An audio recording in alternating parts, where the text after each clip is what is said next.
Firstly, it must be said that any acts of violence or aggression towards another are to be condemned in the strongest terms. No person should have to suffer fears of assault or destruction of their property in this country. As such, anything that leads to these eventualities becomes increasingly likely is to be condemned in equally strong terms. And so, as much as the blame for the blaze ultimately lies with he who struck the match, it must be acknowledged that incidents like this do not occur in a vacuum. And that, in the first instance, this is not the fault of those communities, but the government who refused to make the difficult decision of implementing a realistic Ukrainian refugee programme in denial of the realities of the housing capacity, facilities and infrastructure available to accommodate such people.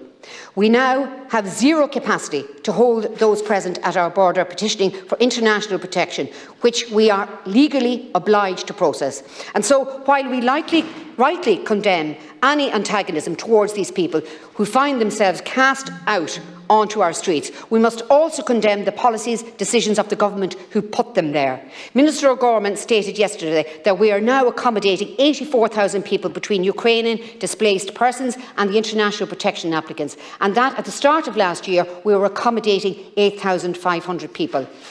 What EU country could be expected to handle more than 1,000% capacity in refugees in the space of 12 months? So Cabinet don't get to pin the blame on the bogeyman of the ever-present, faceless and insidious far right. This is a problem of their own making, and they must own up, step up and make the difficult decisions necessary to solve it.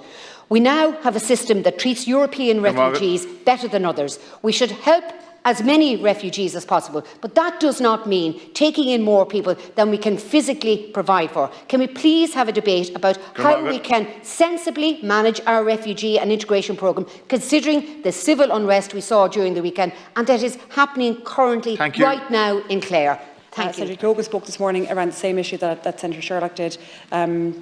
About the violence that was perpetrated upon vulnerable migrants. And I take the point, Senator, that you're raising, that it's not, it's easy to blame communities, but because of the pressures that are there as well, that needs to be addressed. But it's going to be an ongoing challenge. But I think it is correct that we have to utterly condemn that kind of violence. It's just unacceptable. There is no excuse for that type of behaviour. But we do need to try our best to try and avoid those situations if we can. Senator